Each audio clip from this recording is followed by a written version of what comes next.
Reports emerging today highlight a critical moment in ongoing geopolitical negotiations. The central issue is Iran's enriched uranium. Iran's foreign minister, Abbas Araghchi, has arrived in St. Petersburg to meet Vladimir Putin. The Kremlin confirmed that Russia's offer to take custody of Iran's enriched uranium is still active. However, the offer has not been accepted. The phrase "not been acted upon" defines the current diplomatic deadlock. The United States has maintained one consistent demand in all negotiations. Iran must remove its enriched uranium from its territory. This is the central condition behind every ceasefire and diplomatic effort. Iran currently possesses a large stockpile of highly enriched uranium. This material could be converted into weapons-grade fuel within weeks. Therefore, its removal is essential for any agreement. Russia has proposed a direct solution to this problem. It suggests transferring the uranium to Russian soil. The material would be stored, reprocessed, and monitored internationally. The International Atomic Energy Agency would supervise the process. Iran would keep its nuclear infrastructure. At the same time, the immediate nuclear risk would be removed. This proposal meets the core demand of the United States. It does so without requiring military intervention. Despite this, Washington has rejected the mechanism. The rejection is not about the goal, but about the method. The United States does not want Russia to act as custodian.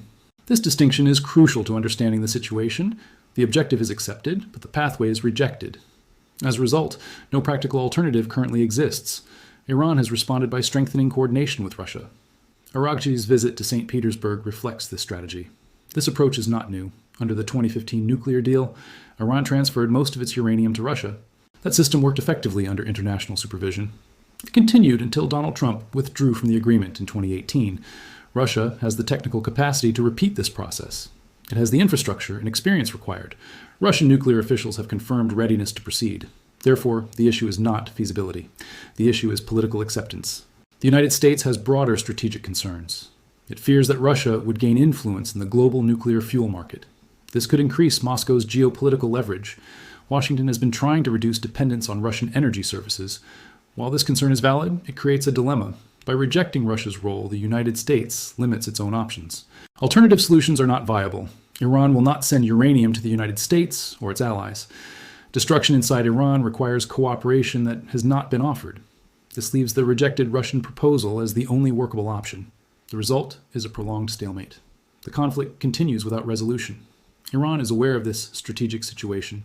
It is positioning itself accordingly. Araghchi's meetings aim to refine Russia's proposal. These discussions include timelines and verification mechanisms. They may also include limits on how Russia can use the material. At the same time, Iran has proposed a separate diplomatic track.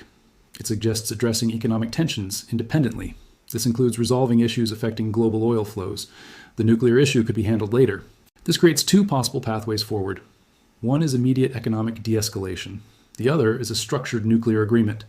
The United States has not accepted either option so far. The situation is further complicated by global alignments.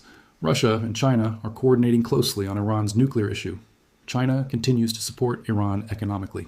It purchases Iranian oil, strengthening Iran's position. Both Russia and China benefit from the current situation. They gain influence and economic advantages. At the same time, they position themselves as key players in any solution. This creates a structural challenge for the United States. It is applying pressure without full support from major powers. As a result, negotiations remain stalled. The central reality remains unchanged. The uranium issue is the key to resolving the conflict. A complete solution already exists. Russia is willing to implement it. Iran is open to discussing it. International institutions can verify it. The only missing element is U.S. approval. Until that changes, the conflict will continue. The problem is not the absence of solutions. The problem is disagreement over how to implement them.